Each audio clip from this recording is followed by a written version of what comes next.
আসসালামু আলাইকুম। আহ সুপ্রিয় শিক্ষার্থীরা এবং স্কুল অফ এক্সিলেন্সের সকল শুভাকাঙ্ক্ষী শুভানুধ্যায়ীকে শুভেচ্ছা স্বাগত জানাচ্ছি। আজকে আমাদের স্পেশাল লাইভ ক্লাস, মূলত আমাদের লাইভ ক্লাস আজকে বাংলা ক্লাস হবে। খুলনা বিশ্ববিদ্যালয়ের কোশ্চেন প্যাটার্ন অনুযায়ী একটা অনশর্ট ক্লাস বাংলা, সেখানে আমরা 40টা প্রশ্ন সলভ করব। তবে তার আগে একটা অ্যানাউন্সমেন্ট দিয়ে আমরা ক্লাস শুরু করছি। আমাদের খাতা কলম নিয়ে ক্লাসে বসতে হয় এবং একটু সিরিয়াসলি ক্লাস করার জন্য বসতে হয়। এই প্রস্তুতির ফাঁকে একটা অ্যানাউন্সমেন্ট, যদিও অ্যানাউন্সমেন্টটা খুবই গুরুত্বপূর্ণ। সেটা হচ্ছে, আমরা জানি যে বাংলাদেশে আগামীকাল একটা ইতিহাস রচিত হতে যাচ্ছে, যেখানে সকল দলের সকল মতের লোকজন এক হতে যাচ্ছে সোহরাওয়ার্দী উদ্যানে মার্চ ফর গাজা। আমরা জানি যে ফিলিস্তিনে আমাদের ভাইদের উপরে যে অত্যাচার নির্যাতন চলছে অনেক দিন ধরে, সেই ফিলিস্তিনিদের, নির্যাতিত ফিলিস্তিনবাসীর উপলক্ষে তাদের কষ্টের প্রতি সহমর্মিতা জানিয়ে বাংলাদেশ একটা ইতিহাস সৃষ্টি করতে যাচ্ছে আগামীকাল। সেখানে আমি থাকবো বিকাল 3টায় সোহরাওয়ার্দী উদ্যান। আমি দুপুরের পর থেকে ক্যাম্পাসে থাকবো, আমার পরিবার নিয়েই যাব, সাফা মারওয়া সবাই যাবে। আশা করছি সেখানে তোমাদের সাথে দেখা হবে। স্কুল অফ এক্সিলেন্সে যত শুভানুধ্যায়ী আছে, আশা করছি সবার সাথে দেখা হবে। মুসলিমদের, নির্যাতিত মুসলিমদের কষ্টের প্রতি সামান্য হলেও আমাদের জায়গা থেকে এই প্রতিবাদ জারি থাকুক। আসুন আমরা কালকে একটা ইতিহাস সৃষ্টি করি বাংলাদেশে। এটাই ছিল অ্যানাউন্সমেন্ট। এখন আমরা ক্লাসে যাব। আজকের ক্লাসটা হচ্ছে খুলনা বিশ্ববিদ্যালয়কে নিয়ে আলাদা করে এই পর্যন্ত আমরা কখনো ক্লাস নাই। খুলনা বিশ্ববিদ্যালয়, শুধু খুলনা বিশ্ববিদ্যালয়কে নিয়ে আলাদা করে কোনো ক্লাস হয়নি। তো খুলনা বিশ্ববিদ্যালয়ের বিগত বিভিন্ন বছরের কোশ্চেনের প্যাটার্ন এবং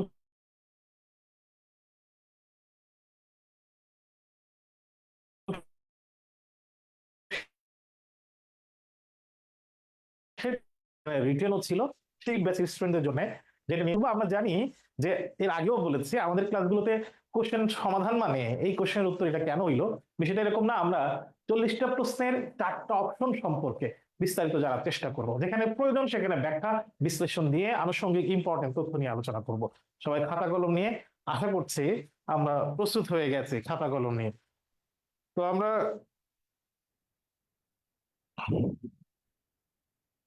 আমি একটু দেখি যে আমার এন্ড থেকে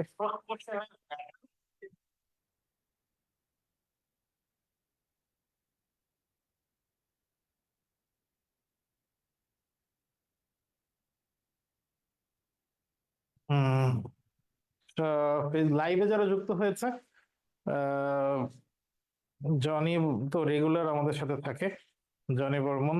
বাকিরা আমি এখনো পর্যন্ত সব ঠিকঠাক আছে এরকম একটা মেসেজ দেখতে চাই, দেখেই বাকিটা শুরু করতে চাই। ইম্পর্টেন্ট তথ্য আমি পারি বা না পারি, পারলেও না পারলেও লিখতে হবে, লিখলেই কিন্তু মনে থাকে। এবং যে কোশ্চেন গুলো নিয়ে সমাধান হবে হুবহু অথবা এই টাইপের কোশ্চেনই কিন্তু তোমরা তোমাদের পরীক্ষায় পাবে। চামচটা একটু বড় দরকার ছিল। চামচ বলতে কি বোঝাইছে আমি জানি না।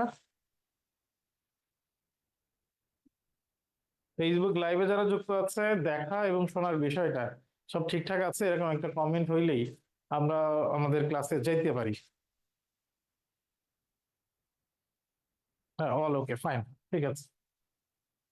আমরা প্রথম প্রশ্নে যাচ্ছি। আমরা জানি যে আমরা 2টা কোশ্চেন নিয়েছিলাম, প্রত্যেকটা সেটে 20টা করে এমসিকিউ ছিল।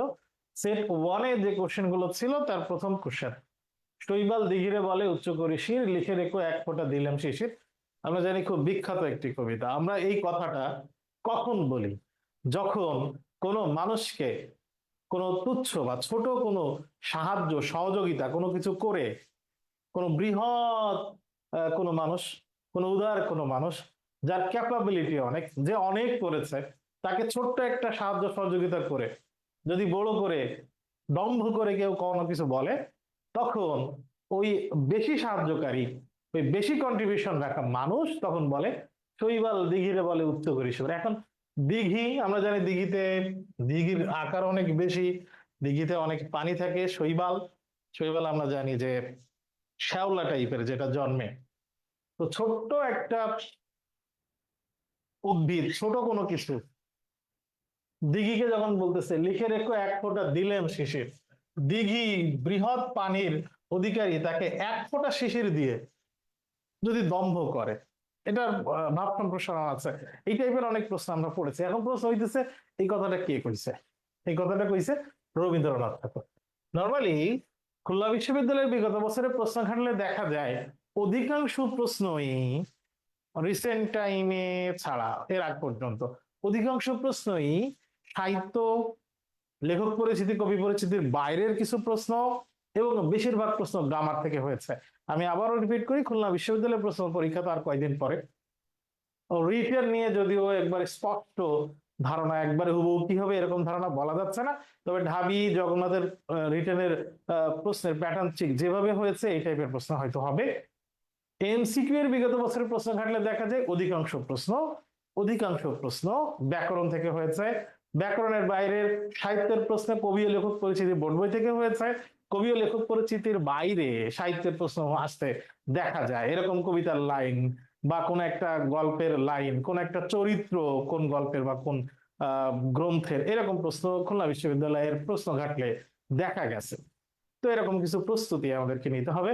তাহলে শৈবাল দিঘিরে বালি উচ্চ করিশির, এই লাইনটা বলেছেন রবীন্দ্রনাথ ঠাকুর। এই তথ্য বা এই বিষয় আমরা হয়তো জানবো। হ্যাঁ, অনেকেই লিখেছে রবীন্দ্রনাথ ঠাকুর। 2 নম্বর প্রশ্ন, যে কোনটা ঠিক? এখানে যে 4টা বাক্য আছে, বাক্যের শুদ্ধিকরণ থেকে এই প্রশ্নটা হয়েছে। বাক্যের শুদ্ধিকরণ,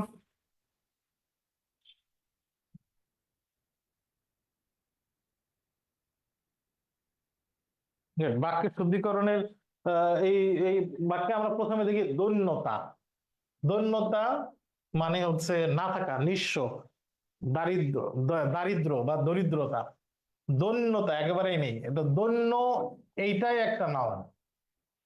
দৈন্য এটা একটা নাউন, শেষে তা যুক্ত করে বিশেষ্য করার দরকার নেই। দীনতা সব সময় প্রশংসনীয় নয়, দৈন্যতা সব সময় প্রশংসনীয় নয়।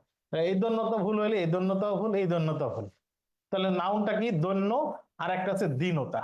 দীনতা সবসময় প্রশংসনীয় নয়, এই 2 নম্বর বাক্যটা ঠিক আছে। বাকি জায়গায় দৈন্যতা এটা ভুল থাকার কারণে ভুল হবে, এটা হইতেছে না। 3 নম্বর প্রশ্নে আমরা যাই, যে সুন্দরের নিন্দা করা যায় না, এর সংক্ষিপ্ত রূপ কি? যে সুন্দরের, দেখো এই যে এনসিপি বিএনপি রে ঠেলতেছে, জামাত বিএনপি রে ঠেসতেছে, বিএনপি আবার এনসিপি জামাতকে ঠেসতেছে, বিভিন্ন দল বিভিন্ন মতকে এই যে অপমান করতেছে, এই যে বিভিন্ন রকম ভাবে সমালোচনা করতেছে, কিন্তু সবকিছু ছাপিয়ে কিছু বিষয় ঘটে যে কোনো দলের হইতে পারে, যে ওই বিষয়টা এত সুন্দর হয়, যে ওই বিষয়টা এত ভালো হয় যে সবাইকে প্রশংসা করতেই হয়। যেরকম ডক্টর ইউনূস আমাদের সরকার প্রধান এখন, ডক্টর ইউনূসকে যদিও এই বিপ্লব বা অভ্যুত্থান যারা করেছে তারাই নিয়ে এসেছে, এবং বিপ্লব অভ্যুত্থান যারা নেতৃত্ব দিয়েছে তাদের থেকে একটা রাজনৈতিক দল হয়েছে এনসিপি। তাহলে এনসিপির লোকজন বরাবরই দেখা যাইতেছে যে ডক্টর ইউনূসকে প্রশংসা করে। তাইলে যেহেতু নতুন দল হইছে, এটা প্রতিযোগী বা প্রতিদ্বন্দ্বী বিএনপির, মূলত বিএনপির, তো বিএনপি বেশিরভাগ ক্ষেত্রে সমালোচনা করতেছে, কিন্তু কোনো কোনো জায়গায় ডক্টর ইউনূসের কাজকে বাধ্য হয়ে প্রশংসা করতেই হচ্ছে, কারণ ওই সুন্দরকে প্রশংসা না করে নিন্দা করা যায় না। তাহলে যে সুন্দরের নিন্দা করা যায় না, এরকম কোন ঘটনা ডক্টর ইউনূস বেশ কিছু ঘটনা ঘটিয়েছে, এরকম সুন্দরকে বলা হয় অনিন্দ সুন্দর। আমি যে সুন্দরকে কোনোভাবে নিন্দা করতে পারবো না, তাহলে সেটাকে বলা হয় অনিন্দ সুন্দর। এখানে অনিন্দিত অনিন্দ এই শব্দ দুইটার সাথে সম্পর্কিত না, হইতেছে না। আর অকিঞ্চন এই শব্দটা ঢাবির ভর্তি পরীক্ষায় একবার আসছে। অকিঞ্চন শব্দের অর্থ কি? অকিঞ্চন শব্দের অর্থ হচ্ছে নিঃস্ব। গত বছর, এই বছরের আগের বছর মানে গত বছর মিফতা যে থার্ড হইলো যে ভর্তি পরীক্ষায়, এই পরীক্ষায় এই অকিঞ্চন শব্দের অর্থ এসছে। অকিঞ্চন শব্দের অর্থ হচ্ছে নিঃস্ব, যার কিছু নেই, নির্ধন, ধন সম্পদ যার কিছু নেই। 3 নম্বর প্রশ্ন গেল। আমরা পরে যাই প্রশ্ন নম্বর 4, রাত্রি শব্দের সমার্থক শব্দ কি? খুলনা বিশ্ববিদ্যালয়ের বিগত বছরের প্রশ্ন খেলে দেখা যায় যে সমার্থক শব্দ বিপরীত শব্দ থেকে প্রশ্ন আসে, প্রায়ই দেখা গেছে। সমার্থক শব্দটা সব থেকে বেশি, এক কথায় প্রকাশ আর সমার্থক শব্দ, এই দুইটা আসলে বিরোচন অংশ থেকে বেশিরবার রিপিট হয়েছে। এক কথায় প্রকাশ আর সমার্থক শব্দ, দুইটা টপিক কইছি। এই যে ইম্পর্টেন্ট তথ্য বলতেছে, আলোচনা করতেছে, এগুলো কিন্তু নোট করার মতো। তার মানে বিরোচন অংশের যত টপিক আছে তার মধ্যে থেকে খুলনা বিশ্ববিদ্যালয়ের জন্য সব থেকে গুরুত্বপূর্ণ এক কথায় প্রকাশ আর সমর্থক শব্দ। তো রাত্রি শব্দের সমর্থক শব্দ আমরা জানি যে বিভাবরী মানে হচ্ছে রাত্রি, তাহলে এখানে আমরা রাত্রি শব্দের সমর্থক শব্দ জানবো, কোনটা সেটা জানবো, রাত্রি শব্দের আরো কয়েকটা সমর্থক শব্দ জানবো, এবং বাকি যে তিনটা অপশন আছে এইগুলোর অর্থটা কি সেটা জানবো। প্রথমে বিভা মানে হচ্ছে কিরণ বা আলো, বিভা মানে হচ্ছে কিরণ বা আলো। বিবশ মানে হচ্ছে আবেগের বিহ্বল হওয়া, বিভব মানে বিহ্বল হওয়া, বিবশ মানে হচ্ছে অবশ হওয়া, অবশ আছে মিনিং, বিহ্বল বা অবশ এটা মানে হচ্ছে দিবস। বিভা বসু, বিভা বসু তার মানে হচ্ছে সূর্য, যদিও এই বিভা বসুর সমর্থক শব্দটা সূর্যের সমর্থক শব্দও আছে, আবার অগ্নি শব্দের সমর্থক শব্দেও বিভা বসু আছে, তার দেবগণটা মূলত বিভা বসুর সমর্থক শব্দ কাছাকাছি আমরা মানে এক্সাক্ট হয় সূর্য। তাহলে বিভা বসু সূর্য, বিবশ মানে অবশ বা বিহ্বল হওয়া, বিভা মানে কিরণ, আর বিভা ভরে হচ্ছে রাত্রি। এখন তোমাদের কাজ হচ্ছে রাত্রি বা রাতের, রাতের আরো 3 থেকে 5টা সমর্থক শব্দ বলবা, লিখবা রাতের সমর্থক শব্দ। বিবশ মানে অবশ, কিংকর্তব্য, বিমল হওয়া, বিহ্বল হওয়া, এটা ঠিক আছে। রাতের সমর্থক শব্দ দেখতে চাই আমি, রাতের আরো কয়েকটা সমর্থক শব্দ দেখতে চাই। রাতের সমর্থক শব্দ রাত, রজনী, গুড, একজন লিখেছে রজনী, রজনী মানে রাত। শর্বরী, গুড, একজন লিখেছে শর্বরী মানে রাতের সমর্থক শব্দ শর্বরী, রজনী। যামিনী, গুড, যামিনী রাতের সমর্থক শব্দ। লেখা তোমরা যখন লিখবা কমেন্টে বা মেসেজে একটু বাংলায় লেখার চেষ্টা করো। একজন লিখছে অন্ধকার, রাতের সমর্থক শব্দ অন্ধকার, এটা গ্রহণযোগ্য না। তাইলে আমি এখনো আরো 2টা দেখতে চাই, রজনী, শর্বরী, যামিনী, রাত, অনুরানা, এটা রাতের সমাধান। নৈশ কেমনে হইলো? ত্রিজামা, হ্যাঁ গুড, ত্রিজামা, ত্রিজামা রাতের সমর্থক শব্দ। এরপরে নিশা, নিশি, নিশা, নিশি রাতের সমর্থক শব্দ। নিশিথিনী, এটাও রাতের সমর্থক শব্দ। নিশা, নিশি, ফাইন। এই তো তাহলে রাতের সমর্থক শব্দ আমরা কিন্তু শিখলাম। আমরা এখন যাব 5 নম্বর প্রশ্নে। মাটির পৃথিবী গ্রন্থটির রচয়িতাকে? মাটির পৃথিবীর গ্রন্থটি যিনি রচনা করেছেন, শর্ট সিলেবাসে তার একটা প্রবন্ধ আছে। যে ব্যক্তিটাকে, যে ব্যক্তিটা বুদ্ধির মুক্তি আন্দোলনের সাথে যুক্ত ছিলেন, যে ব্যক্তিটা শিখা পত্রিকা শিখা পত্রিকা রচনার সাথে যুক্ত ছিলেন, বুদ্ধির মুক্তি আন্দোলন, শিখা পত্রিকা, এই প্রবন্ধের সাথে সম্পর্কিত আমাদের প্রবন্ধ আছে মানব কল্যাণ, সে মানব কল্যাণ প্রবন্ধের রচয়িতা মাটির পৃথিবী এই গ্রন্থটি রচনা করেছেন। এটা খুবই সহজ প্রশ্ন। প্রশ্ন হইতেছে মাটির পৃথিবী কোন ধরনের রচনা? এটা কি উপন্যাস, নাকি প্রবন্ধ, নাকি গল্প গ্রন্থ?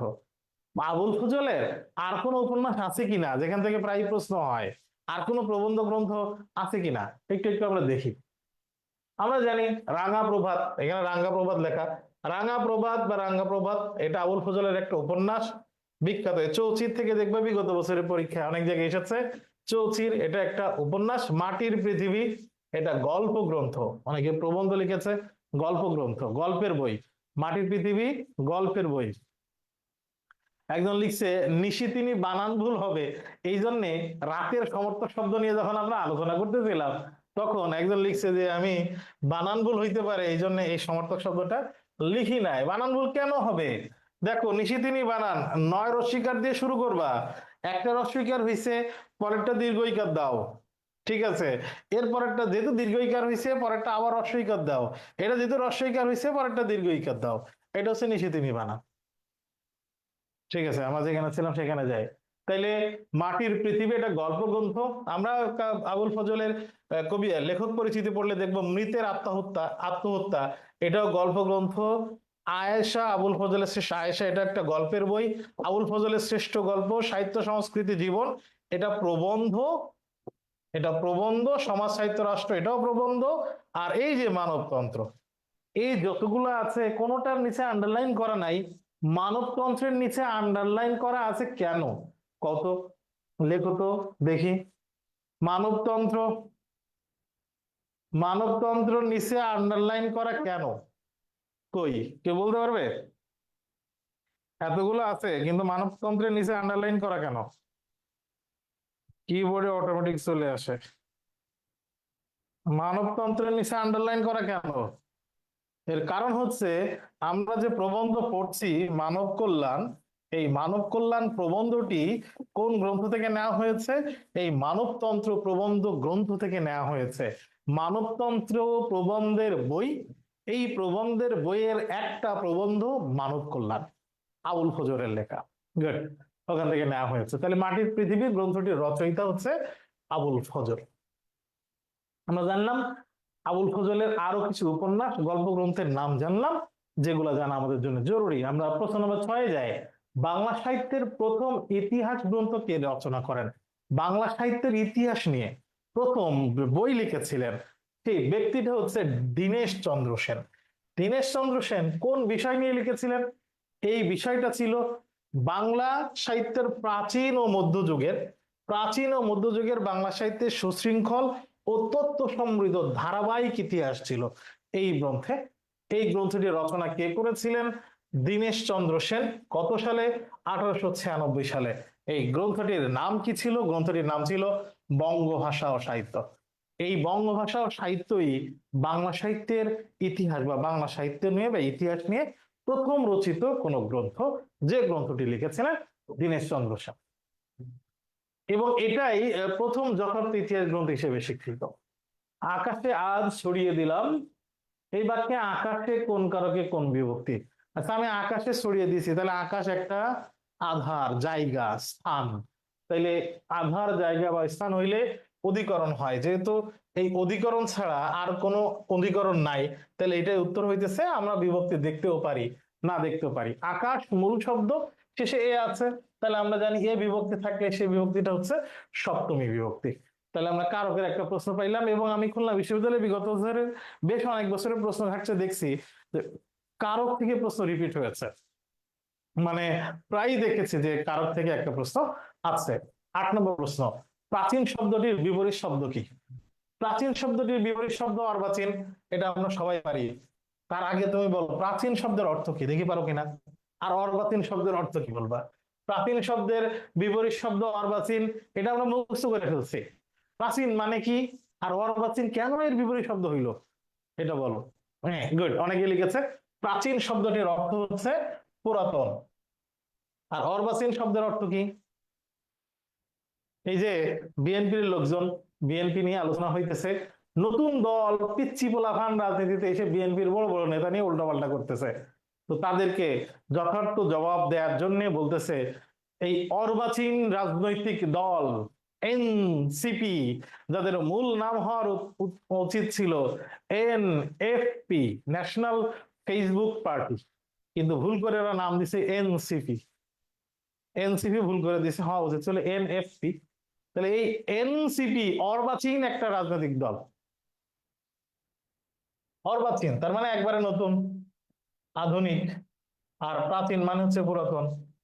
তাহলে প্রাচীন শব্দের বিপরীতার্থক শব্দ অর্বাচীন। দেখলাম বিপরীত শব্দ থেকে একটা প্রশ্ন, খ্যাতি শব্দটি কোন অর্থে ব্যবহৃত হয়? খ্যাতির বিড়ম্বনা। খ্যাতি যখন বিড়ম্বনা হয় কেমনে? আপনাদের বাসায় গিয়ে দেখলাম দরজায় নক করলে কেউ নিজে খুলতে পারে না, খুলে দরজার এই পাশে দাঁড়ায় থাকে, এই খ্যাতির একটা বিড়ম্বনা হয়ে গেছে। গুড, তাহলে খ্যাতি শব্দটি কোন অর্থে ব্যবহৃত হয়? বিশেষ কীর্তি। তাহলে খ্যাতি মানে জনপ্রিয়তা, কোনো বিষয়ে পপুলারিটি অর্জন করা। কীর্তি, তার একটা বিশেষ কীর্তি, কাজের মাধ্যমে খ্যাতিমান হওয়া। তাহলে কীর্তি, খ্যাতি শব্দটি কীর্তি অর্থে ব্যবহৃত হয়। পরের প্রশ্ন, বিভক্তিহীন নাম শব্দকে কি বলে? বাংলা ব্যাকরণ পড়ছি আর এই বাক্যটা শুনি নাই বা পড়ি নাই এরকম কোন লোক নাই। বিভক্তিহীন নাম শব্দকে প্রাতিপদিক বলে, বিভক্তিহীন নাম শব্দকে প্রাতিপাদিক বলে। প্রদিক বলে নাকি পাদিক বলে? এটা প্রশ্ন অনেকবার কারেক্ট করছি। বিভক্তিহীন নাম শব্দকে প্রাতিপদিক বলে। এখন বিভক্তিহীন নাম শব্দ জিনিসটা কি? আমরা যদি নীলিমা শব্দের প্রকৃতি প্রত্যয় নির্ণয় করি, তাহলে দেখি যে লিখতে হচ্ছে নীল যুক্ত ইমন, নীল যুক্ত ইমন। তার মানে আমরা দেখতেছি যে নীলিমা শব্দটির মূল শব্দ হচ্ছে নীল। বিভক্তিহীন নাম শব্দ, নাম শব্দ কি? যে কোনো শব্দের মূলকে বলা হয় প্রকৃতি। তাহলে নীলিমা শব্দের মূল শব্দ হচ্ছে নীল, তার মানে নীলিমা শব্দের প্রকৃতি হচ্ছে নীল। এই নীলটা হচ্ছে প্রকৃতি। এখন আমাকে বলো, নীল দিয়ে কি কোনো ক্রিয়াপদ গঠন হইতে পারে? নীল দিয়ে কোনো ক্রিয়াপদ গঠন হয়? হ্যাঁ, নীল দিয়ে কি কোনো ক্রিয়াপদ গঠিত হয়? উত্তর হইতেছে না, নীল দিয়ে ক্রিয়াপদ গঠিত হইতে পারে না। তাহলে যে প্রকৃতি দিয়ে কোনো ক্রিয়াপদ গঠিত হয় না তাকে বলা হয় নাম প্রকৃতি। ওই যাহাই নাম প্রকৃতি তাহাই হচ্ছে নাম শব্দ। যে শব্দ দিয়ে ক্রিয়াপদ গঠিত হইতে পারে না তাহাই নাম শব্দ। তাইলে এই নাম প্রকৃতির আর এক নাম নাম শব্দ।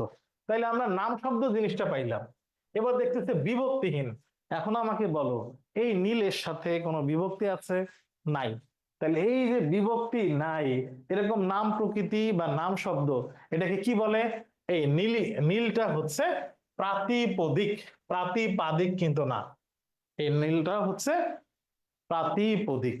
যাহাই নাম প্রকৃতি তাহাই নাম শব্দ। আচ্ছা, এখন আমার প্রশ্ন হইতেছে, প্রকৃতি কয় প্রকার?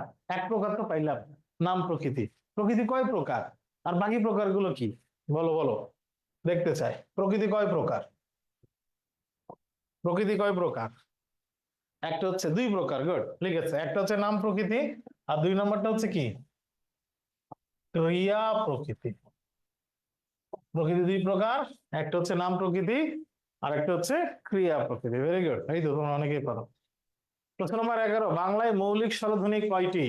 বাংলায় মৌলিক স্বরধ্বনি গুলো কি কি? অ, সরি, শুরুতেই তো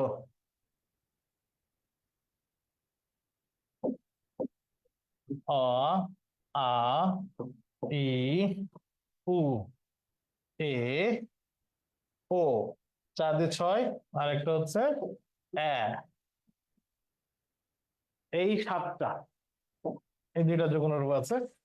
এই 7টা হচ্ছে মৌলিক স্বরধ্বনি। তাহলে মৌলিক স্বরধ্বনির সংখ্যা কয়টি? 7টি। মৌলিক স্বরধ্বনি কোনগুলা? যে স্বরধ্বনি গুলাকে বিশ্লেষণ করলে আর কোনো স্বরধ্বনি পাওয়া যায় না। যেরকম আমি যদি দীর্ঘ ই, এইটা একটা স্বরধ্বনি, দীর্ঘ ই এটা একটা স্বরধ্বনি। এখন এটা বিশ্লেষণ করলে কি পাই? এই দীর্ঘ ই কে বিশ্লেষণ করলে আমি এই রস্বইও পাইতে পারি। কেন?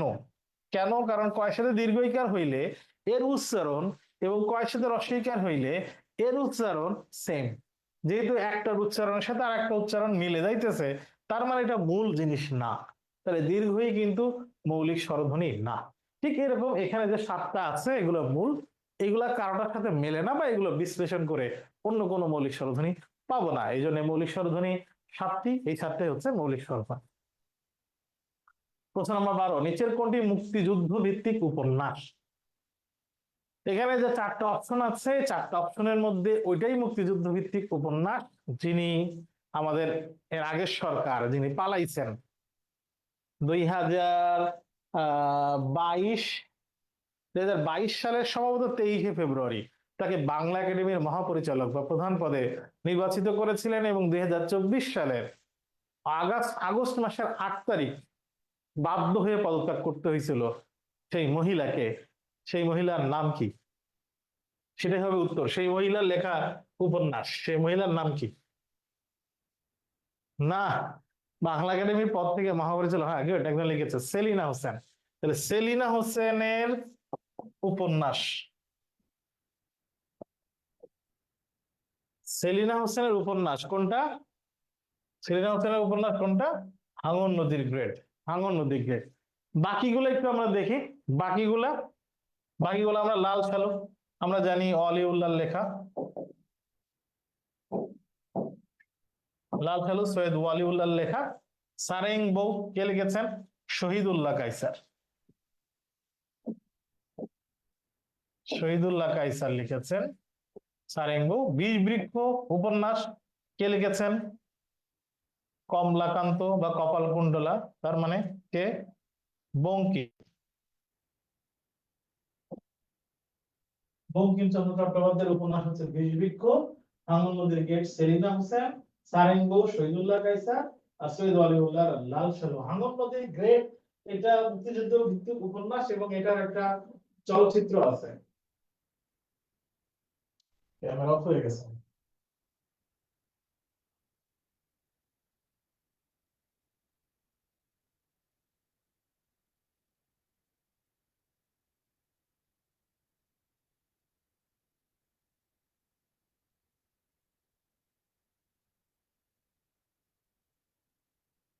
একটু ওয়েট করো, ব্যাটারি এক্সস্টেড দেখাই যাইতেছে, তার মানে ব্যাটারি গরম হয়ে গেছে।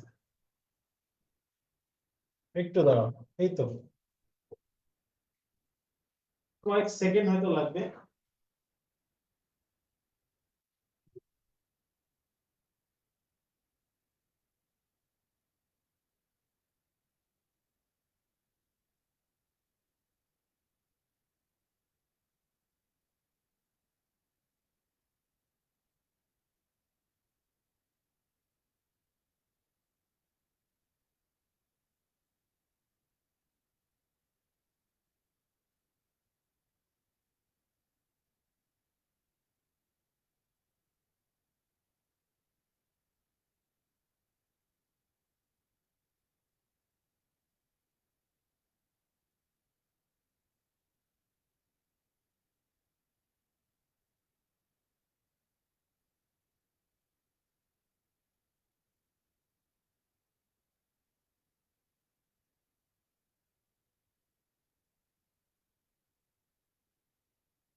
শুনতে পাচ্ছ তোমরা?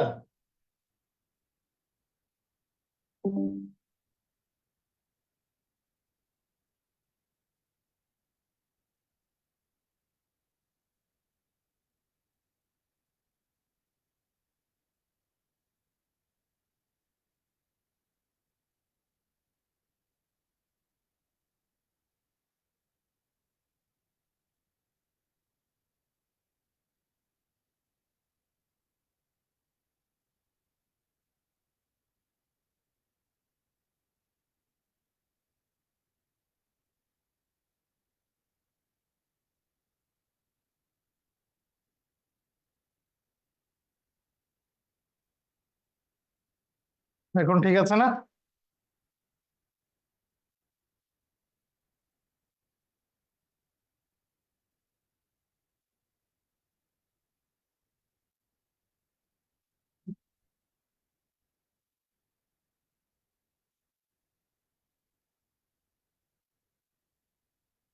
আচ্ছা good. তাহলে আমরা 13 নম্বর প্রশ্নে যাই। 13 নম্বর প্রশ্ন নিয়ে 12 নম্বর প্রশ্ন নিয়ে আরেকটু বিস্তারিত দেখো। হাঙর নদী গ্রেড, হাঙর নদী গ্রেড, এটা সরি গ্রেড বলতেছি, গ্রেনেড বাংলাদেশের সেলিনা হোসেনের রচিত একটা বিখ্যাত উপন্যাস। এই উপন্যাসটি 1976 সালে প্রকাশিত হয়। 1971 সালে বাংলাদেশের স্বাধীনতা যুদ্ধের সময়কালের একটা এলাকার একটা চরিত্রকে নিয়ে লেখা। সেটা হচ্ছে যশোরের কালীগঞ্জ গ্রামের এক মায়ের সত্য ঘটনা অবলম্বনে সেলিনা হোসেন এই উপন্যাসটি লিখেছিলেন, যেটা নিয়ে একটা চলচ্চিত্র হয়েছে। হাঙর নদী গ্রেনেড নিয়ে একটা চলচ্চিত্র হয়েছে। আমরা সেলিনা হোসেনের আর কিছু চরিত্র, আর কিছু উপন্যাস সম্পর্কে একটু জানি। তার একটা বিখ্যাত উপন্যাস উত্তর সারথি। প্রথম উপন্যাস হচ্ছে জলোচ্ছ্বাস, প্রথম প্রকাশিত উপন্যাস। জ্যোৎস্নায় সূর্য জ্বালা, এটা হচ্ছে সেলিনা হোসেনের একটা মুক্তিযুদ্ধ ভিত্তিক উপন্যাস। হাঙর নদী গ্রেনেড, এটা মুক্তিযুদ্ধ ভিত্তিক উপন্যাস। যাপিত জীবন, ভাষা আন্দোলন ভিত্তিক একটা উপন্যাস। পদশব্দ, পোকামাকড়ের ঘর বসতি, এটাও একটা উপন্যাস। এই পোকামাকড়ের ঘর বসতি দিয়েও একটা চলচ্চিত্র হয়েছে। নিরন্তর ঘণ্টাধ্বনি, এটা ভাষা আন্দোলন ভিত্তিক, সেলিনা হোসেনের লেখা। প্রশ্ন নম্বর 13, ষড় ঋতু শব্দটির সন্ধি বিচ্ছেদ কি? ষড় ঋতু শব্দটির সন্ধি বিচ্ছেদ যে নিয়মে হয়েছে সেই নিয়মটা একটু বলি। ষড় ঋতু শব্দের সন্ধি বিচ্ছেদ যে নিয়মটা হয়েছে,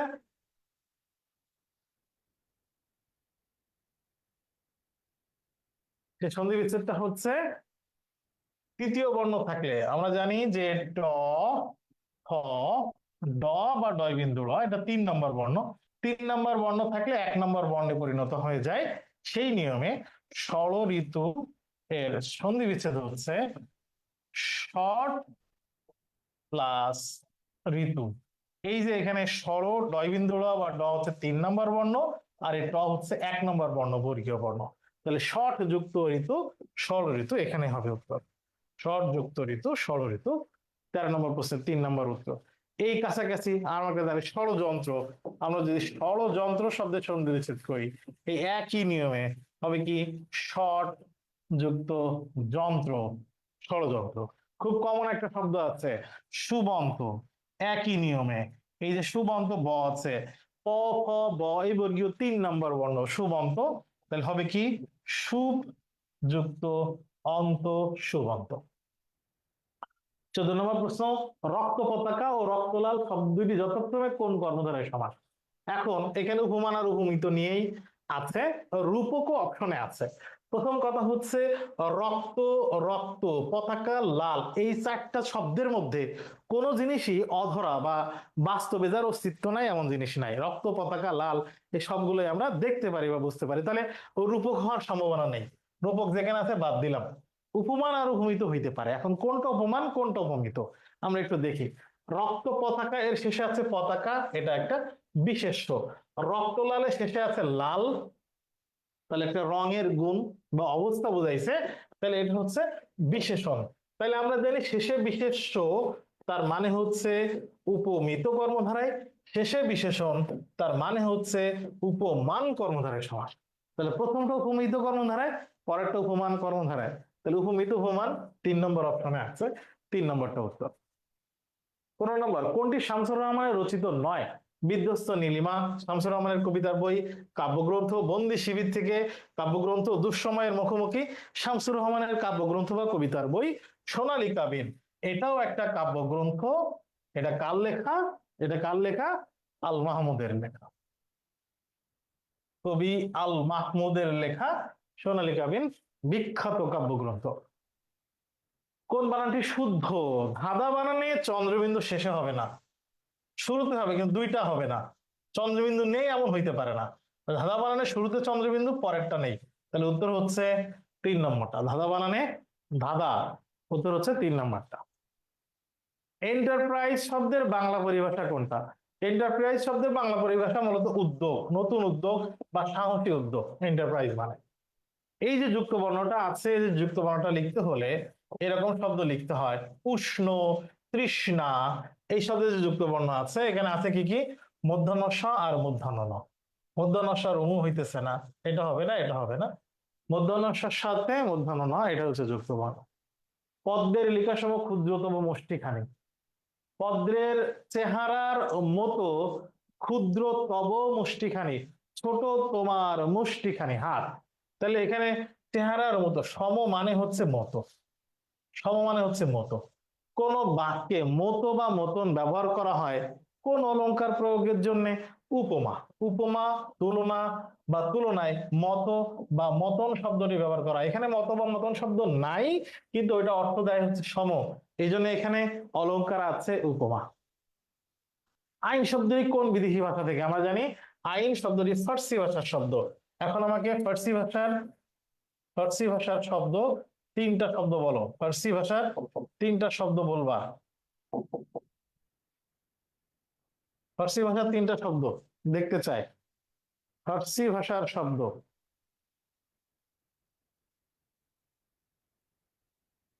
19 বাকিগুলো আলোচনা লাগবে না। ফার্সি ভাষার শব্দ,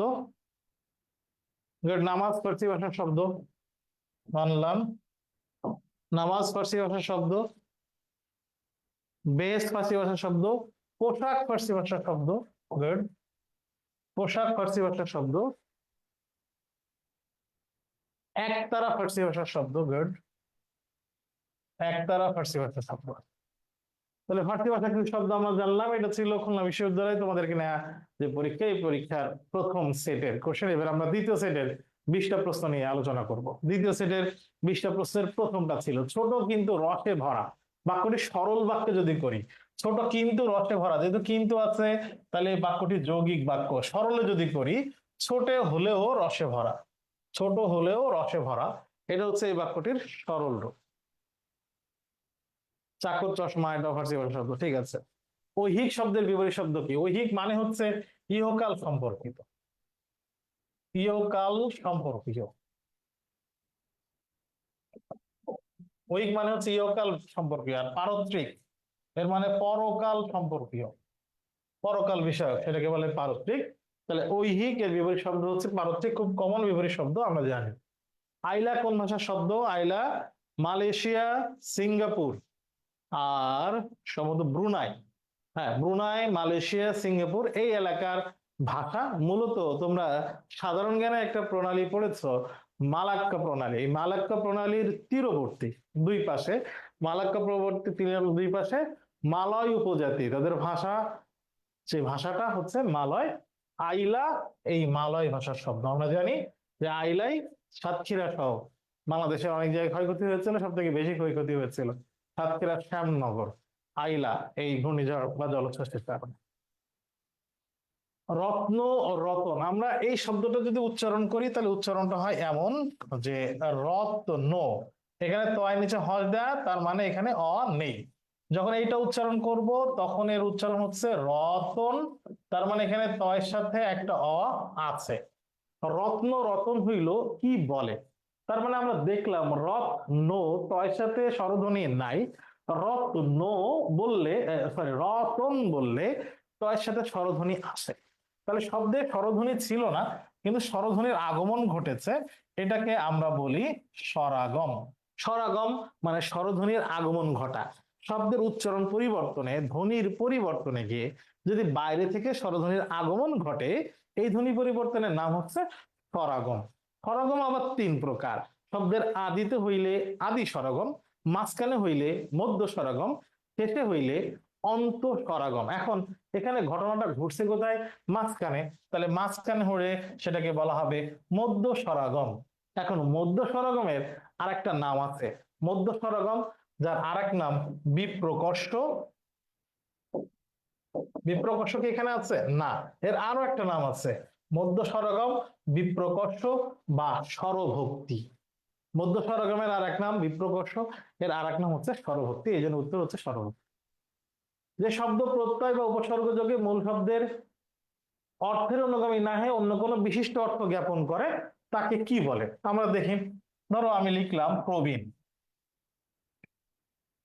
প্রবীণ, বীণ মানে হচ্ছে বাঁশি, আর প্র মানে প্রকৃষ্ট, প্রকৃষ্ট মানে বিশেষ। তাহলে আমরা দেখতেছি যে প্রবীণ শব্দটাকে যদি আমি বিশ্লেষণ করি, উপসর্গ যুক্ত হয়েছে, প্র উপসর্গ যুক্ত হয়ে যদি এটা বিশ্লেষণ করি তাহলে অর্থ দাঁড়াইতেছে প্রকৃষ্ট রূপে বীণ বা বীণা বা বাঁশি বাজাইতে পারেন যিনি, খুব সুন্দর করে বিশিষ্ট উপায়ে বাঁশি যিনি বাজাইতে পারেন তাকে কি প্রবীণ বলে? উত্তর হইতেছে না। প্রবীণ শব্দটির অর্থ হচ্ছে বৃদ্ধা বা বয়স্ক, এমন বুঝাইলে তাকে প্রবীণ বলে। তার মানে শব্দটি ব্যবহৃত হইতেছে একটা অর্থে, কিন্তু বিশ্লেষণ করলে প্রত্যয় উপসর্গ যোগে গঠিত হয়েছে মূল অর্থ, এই যে মূল অর্থ যেটা পাইতেছি এই অর্থ না, বিশেষ অর্থে ব্যবহৃত হয়। আর একটা উদাহরণ দিই, বাঁশি, এই বাঁশি নিজে একটা শব্দ, যেরকম বাঁশি শব্দটাকে বিশ্লেষণ করলে হয় বাঁশ যুক্ত ই, বাঁশ যুক্ত ই মানে হচ্ছে বাঁশ দিয়ে তৈরি এমন জিনিস। এখন বাঁশি মানে কি আমরা বাঁশ দিয়ে তৈরি এমন জিনিসকে বোঝাই? বাঁশ দিয়ে তৈরি যে কোনো জিনিসকে কি বাঁশি বলবে? উত্তর হইতেছে না। এরকম শব্দকে বলা হয় রূঢ়ি শব্দ, রূঢ়ি শব্দ। তাহলে এটা উত্তর হইতেছে রূঢ়ি শব্দ।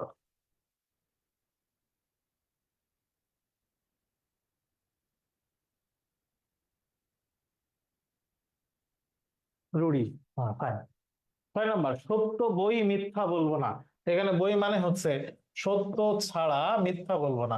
তাহলে সত্য ছাড়া মিথ্যা বলবো না, এরকম এটা বিশেষ্য না, ছাড়া কখনো উপসর্গ হয় না, প্রত্যয় না, এটা হচ্ছে অনুসর্গ। সত্য ছাড়া যাহা বলিব সত্য বলিব, সত্য বই মিথ্যা বলবো না, সত্য ছাড়া আমি কখনো মিথ্যা বলবো না, এটা উপসর্গ, ও সরি অনুসর্গ। নিত্য মধ্যাহ্নস কোন শব্দে বর্তমান? নিত্য মধ্যাহ্নস মানে হচ্ছে কোন নিয়ম দিয়ে মধ্যাহ্নস হয় না। উপনি, নি এর পরে ই আছে, ই এর পরে স, এটা মধ্যাহ্নস নিয়ম অনুযায়ী। কল্যাণী এসু, এখানে শেষে আছে এ, এর পরে স হইলে মধ্যাহ্নস, এটা নিয়ম অনুযায়ী। কষ্ট টয়ের সাথে যুক্ত হয়েছে, ট এবং ঠয়ের সাথে স যুক্ত হইলে মধ্যাহ্নস, তাহলে এই তিনটা নিয়ম অনুযায়ী। আর আষাঢ় বানানে কেন হয়েছে নিত্য মধ্যাহ্নস? কোন নিয়ম ছাড়া স্বভাবতই মধ্যাহ্নস হয় এমন শব্দ আষাঢ়, এই জন্য আষাঢ় বানানে স্বভাবতই মধ্যাহ্নস বা নিত্য মধ্যাহ্নস। আর নিচের কোনটি মেদিনী শব্দের সমার্থক শব্দ? মেদিনী মানে হচ্ছে পৃথিবী। আমার এই পৃথিবী শব্দের আরো দুইটা সমার্থক শব্দ বলো। আরো তিনটা। পৃথিবী শব্দের আরো তিনটা সমার্থক শব্দ। পৃথিবী মানে মেদিনী, পৃথিবী বা মেদিনী ছাড়া আরো তিনটা। ধরা, গুড, একজন বলেছে ধরা। ধরিত্রী, গুড। ক্ষিতি, ক্ষিতি, ফাইন। অবনী, ধরণী, বসুধা, বসুন্ধরা, এই সবগুলো পৃথিবী শব্দের সমার্থক শব্দ। ধাতুর সঙ্গে বিভক্তি যুক্ত হয়ে যে পদ গঠিত হয় তার নাম কি? এখন দেখি, আমরা উত্তর বলতেছি ক্রিয়াপদ। আচ্ছা, ক্রিয়াপদ কেমন হলে ব্যাখ্যা করি। তার মানে ক্রিয়াপদের মধ্যে তুমি ধাতু আর বিভক্তি পাবা। আচ্ছা যাই, কিভাবে? ধরো আমি একটা ক্রিয়াপদ লিখলাম চলে। চলে ক্রিয়াপদকে যদি ভাঙি তাহলে দুইটা অংশ পাবো। কি কি পাবো? আমরা একটা পাবো চল, আর একটা হচ্ছে এ। এই যে চলে শব্দটিকে বিশ্লেষণ করলে চল পাচ্ছে, তার মানে চলে শব্দটির প্রকৃতি হচ্ছে চল, মানে মূল জিনিস। যেহেতু চল দিয়ে ক্রিয়াপদ গঠিত হয়েছে, তাইলে চলে শব্দটির এই যে মূল বা প্রকৃতি, এই প্রকৃতিটির নাম হচ্ছে ক্রিয়া প্রকৃতি। কেন ক্রিয়া প্রকৃতি নাম হইল? কারণ এই প্রকৃতি দিয়ে তো ক্রিয়াপদ গঠিত হইতেছে। যে প্রকৃতি দিয়ে ক্রিয়াপদ গঠিত হইতে পারে তার নাম ক্রিয়া প্রকৃতি। ওই ক্রিয়া প্রকৃতির নামই তো ধাতু। ক্রিয়া প্রকৃতির আর এক নাম হচ্ছে ধাতু। ক্রিয়া প্রকৃতি মানে হচ্ছে ক্রিয়ার মূল, ক্রিয়ার মূলকে তো বলা হয় ধাতু। বলতেছে কি, ধাতুর সঙ্গে বিভক্তি যুক্ত হইলে। এই যে এটা ধাতু বা ক্রিয়া প্রকৃতি, আর এটা হচ্ছে ক্রিয়া বিভক্তি।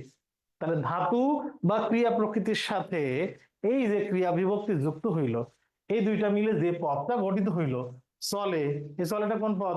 এটা কি নাম পদ, বিশেষ্য পদ, বিশেষণ পদ? না, চলেটা তো ক্রিয়াপদ।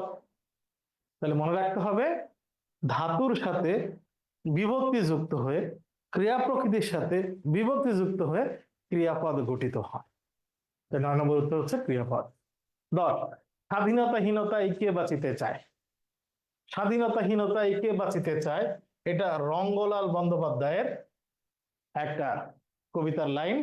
স্বাধীনতা প্রসঙ্গ, স্বাধীনতা প্রসঙ্গ বা স্বাধীনতা অনুসঙ্গ এই টাইপের নাম কবিতাটির নাম। ওই কবিতা একটা চরণ হচ্ছে স্বাধীনতাহীনতায় কে বাঁচিতে চায়, হে কে বাঁচিতে চায়। তাহলে রঙ্গলাল বন্দ্যোপাধ্যায়। মহিমা, এই শব্দের প্রকৃতি প্রত্যয় কি? আমরা জানি শব্দের শেষে ইমা অথবা ম থাকলে সেখানে ইমন প্রত্যয় যুক্ত হয়। ইমা বা ম থাকলে ইমন প্রত্যয় দিতে হয়। যেরকম প্রেম, শব্দের শেষে ম আছে, তাইলে এখানে প্রত্যয় হবে ইমন। আর প্রেম শব্দটির মূল শব্দ হচ্ছে প্রিয়। ঠিক একইভাবে মহিমা, আমরা দেখতে পাচ্ছি মহিমা এর শেষে ইমা আছে, তাহলে প্রত্যয় হবে ইমন। আর মহিমা শব্দের মূল শব্দ হচ্ছে মহৎ। একটু আগে আমরা দেখেছিলাম নীলিমা, নীল যুক্ত ইমন, মহিমা মহৎ যুক্ত ইমন, প্রেম প্রিয় যুক্ত ইমন। তাহলে এইভাবে মহৎ যুক্ত ইমন, এটা হচ্ছে এর উত্তর।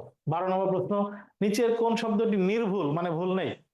উপরুক্ত এটা ভুল, উপরিক্ত এটা ভুল, এটাও ভুল, উপরযুক্ত এটা, অথবা উপরি উক্ত, মাঝখানে হাইফেন হবে, উপরি উক্ত। এই দুইটা শব্দকে আমি যদি এইভাবে লিখি, উপরিযুক্ত উক্ত সন্ধির নিয়মে, কারণ উপরযুক্ত এই শব্দে আমরা দেখতে পাচ্ছি রেপ আছে, রেপ মানে হচ্ছে র, রেপ বা র এর সাথে জ যুক্ত হয়েছে সন্ধির নিয়ম অনুযায়ী। জ বা জফলা হইলে ইকার হয়, এই যে ইকার হইছে, প্লাস এই যে রস্যকার, এই রস্য দিয়েছি আর বাকিটুকু লিখেছি। সন্ধি বিচ্ছেদের এই নিয়মে উপরিযুক্ত উক্ত তার মানে উপরযুক্ত, দুইটা শব্দ হাইফেন দিলে আর উপরযুক্ত লিখলে উপরযুক্ত হয়, বাকি তিনটা ভুল। বাঁশি বাজে ওই মধুর লগনে, কোন বাচ্চার উদাহরণ? বাঁশি বাজে ওই মধুর লগনে। এখন বাক্যের প্রকাশ ভঙ্গিকে বাচ্য বলে, ঠিক আছে। বাচ্য তিন প্রকার, কর্তৃবাচ্য, কর্মবাচ্য, ভাববাচ্য। এই তিন প্রকারের বাইরে আর একটা বাচ্য আছে, কর্মকর্তৃবাচ্য। এখন কর্মকর্তৃবাচ্য কি? আমরা জানি বাক্যে কর্তা যিনি যে কাজটা করেন তাকে কর্তা বলে বা কর্তৃ বলে, আর কর্ম হচ্ছে যাকে আশ্রয় করে কর্তা কাজটা করে। কোন কোন বাক্যে দেখা যায় যে কর্তার জায়গায় কর্ম এসে বসে আছে, দেখে মনে হইতেছে ওই কর্মই কাজটা করছে। এরকম একটা বাক্য হচ্ছে এটা। কেমনে? বাঁশি বাজে ওই মধুর লগনে, বাঁশি বাজতেছে মধুর লগনে, সুন্দর ভালো লাগতেছে, এই সময় বাঁশি বাজতেছে। এখন আমার প্রশ্ন হইতেছে, বাঁশি তো কোনো মানুষ বাজায়, কিন্তু এই বাক্য কি দেখে এরকম মনে হইতেছে না বাঁশি? আমি যদি প্রশ্ন করি কি বাজে, উত্তর হচ্ছে বাঁশি। কি প্রশ্নের উত্তর কি হয়? কর্ম হয়। আর কে প্রশ্নের উত্তর কর্তা হয়। তাহলে কি দিয়ে প্রশ্ন করলে বাঁশি উত্তর পাইতেছি, তার মানে এই বাঁশিটা হচ্ছে কর্ম, কিন্তু কর্ম কর্তার জায়গায় ব্যবহৃত হয়েছে না। কে যে বাজাইতেছে বাঁশি সে কি এখানে আছে? না, মনে হইতেছে বাঁশি নিজে নিজেই বাজতেছে। তার মানে আমরা দেখতে পাচ্ছি এই বাক্যে কর্তা নেই, কর্তার উপস্থিতি নেই, কর্তার জায়গায় কর্ম এসে বসছে। যদি কোনো বাক্যে কর্তার জায়গায় কর্ম এসে বসে তখন সেটাকে বলা হয় কর্ম কর্তৃবাচ্য, মানে কর্ম কর্তা হয়ে গেছে। বাক্যের এই ধরনের প্রকাশভঙ্গিকে বলা হয় কর্ম কর্তৃবাচ্য। আরেকটা উদাহরণ দিই, সুতি কাপড় অনেকদিন টেকে। সুতি কাপড় অনেকদিন টেকে। এখন আমি প্রশ্ন হইলো, সুতি কাপড়, সুতি কাপড় তো কি টেকে? সুতি কাপড়, তাহলে কর্ম, সুতি কাপড় তো কর্তা হইতে পারে না। মানুষ কাপড় পরলে সুতি কাপড়টা অনেকদিন টেকে, তাহলে কর্তা নেই, কোন মানুষ যে সুতি কাপড় পরতেছে তার কথা নেই। কর্তার জায়গায় সুতি কাপড়, এটা হচ্ছে কর্ম এসে বসে আছে। যদি কোনো বাক্যে কর্তার জায়গায় কর্ম এসে বসে মনে হয় যে এই কর্মটাই কাজ করতেছে, তখন সেটাকে বলা হয় কর্ম কর্তৃবাচ্য। পরস্পর এই সন্ধি বিচ্ছেদ হচ্ছে পর যুক্ত পর, দন্তস্ব আছে তারপরে বিসর্গ হবে না, পর যুক্ত পর, এটা নিপাতনের সিদ্ধ সন্ধি। আরবি উপসর্গ যোগে গঠিত গঠিত হয়েছে কোনটা? খাতমহল। আমরা জানি খয়ের খা, খয়ের খা, বাদে আম, খাস লা, এগুলো হচ্ছে আরবি উপসর্গ। আরবি, ফার্সি, বিদেশি উপসর্গ, সংস্কৃত, খাঁটি বাংলা উপসর্গ গুলো মুখস্থ করতে হবে। চিক চিক করে বলে কোথাও নাই কাদা, আমার মনে হয় তোমাদের প্রশ্নে একটু ভুল ছিল, চিক একটা ছিল, এখানে লেখা ছিল চিক চিক। কোন ধরনের, ধরনের বানানটা দন্তন্য হবে। চিক চিক করে বলে কোথাও নাই কাদা। এখন এখানে করেটা হচ্ছে ক্রিয়া, এটা নিয়ে তো কোনো ঝামেলা নেই, করে এটা ক্রিয়া, এটা তো আমরা বুঝছি। আচ্ছা, এখন প্রশ্ন হইল করে, বালি দেখতেছি কোনো জায়গায় কাদা নেই, বালি চিকচিক করতেছে। এখন আমি যদি প্রশ্ন করি বালি কেমন করে, কেমন করে, এর উত্তর কি? কেমন করে এর উত্তর কি? উত্তর হচ্ছে চিকচিক করে। তার মানে আমি এই ক্রিয়াপদকে কেমন দিয়ে প্রশ্ন করলে উত্তর পাইতেছি। বিশেষ্য আর বিশেষণ চেনার ক্ষেত্রে আমরা দেখেছি যে কেমন দিয়ে প্রশ্ন করলে যে উত্তরটা হবে সে উত্তরটা সবসময় বিশেষণ হবে। তাহলে কেমন প্রশ্নের উত্তর বিশেষণ হয় এটা আমরা জানি। তাইলে এখানে যে কেমন দিয়ে পাইলাম বিশেষণ, কাকে মডিফাই করছে? করেকে। তাহলে চিকচিক একটা বিশেষণ, এই চিকচিকটাকে কাকে মডিফাই করছে? বিশেষিত করছে। কার সম্পর্কে বলছে? করে সম্পর্কে। তাহলে যদি কোনো পদ অন্য পদ সম্পর্কে কিছু বলে সেটা বিশেষণ হয়, ওই পদটা যে পদ ওর নাম হবে সেই বিশেষণ। যেহেতু ও করেকে বিশেষিত করছে, করে যেহেতু ক্রিয়া, তাহলে এই বিশেষণের নাম হচ্ছে ক্রিয়া বিশেষণ। তাহলে এখানে উত্তর হচ্ছে ক্রিয়া বিশেষণ। আমি আবারও বলি, চিক চিক করে বালি কোথাও নাই কাদা, কেমন করে? চিকচিক করে। কেমন প্রশ্নের উত্তর? বিশেষণ হয়, তার মানে চিকচিক একটা বিশেষণ। কাকে বিশেষিত করছে? করে কে। করে কোন পদ? ক্রিয়াপদ। যেহেতু ক্রিয়াকে বিশেষিত করছে, তাহলে এই বিশেষণটার নাম হলো ক্রিয়া বিশেষণ। আশা করি তোমরা বুঝতে পারছো। 17 নম্বর, ফল্গু অপরিচিত থেকে নেয়া শব্দ অংশ। অন্তঃসলীলা নদী, ফল্গু একটা অন্তঃসলীলা নদী, ভারতের গয়া অঞ্চলে অবস্থিত। সোনারতরী কবিতাটি কোন ছন্দে রচিত? সোনারতরী মাত্রাবৃত্ত ছন্দে রচিত। কবিতার ছন্দ থেকে প্রশ্ন হইতে পারে কোন কবিতা কোন ছন্দে রচিত, সেখান থেকে। বিলাসীর আত্মমর্যাদা বোধ প্রকাশিত হয়েছে কোন উক্তিটির মাধ্যমে? কোন জায়গায় বিলাসীর ভিতরে যে পার্সোনালিটি ছিল, একটা শক্ত অবস্থান ছিল, তার বিয়ে হয়েছে, সে দম্ভসারে বলতেছে আমার স্বামীকে টেনে নিয়ে যাইতেছো, শাস্তি দিতে আইতেছো, আমাকে মারতে আসছো, একসাথে আছি বলে। তুমি কি জানো আমার বাপ আমার সাথে নিকা দিছে মৃত্যুঞ্জয়ের সাথে? এই যে বাবা আমারে বাবুর সাথে নিকা দিয়েছে জানো, তাকে যখন সবাই টেনে হিসেবে নিয়ে যেতে আসে নেড়া সহ, তখন সে বলে দম্ভের সাথে। এখানে বিলাসীর আত্মমর্যাদা বোধ প্রকাশিত হয়েছে।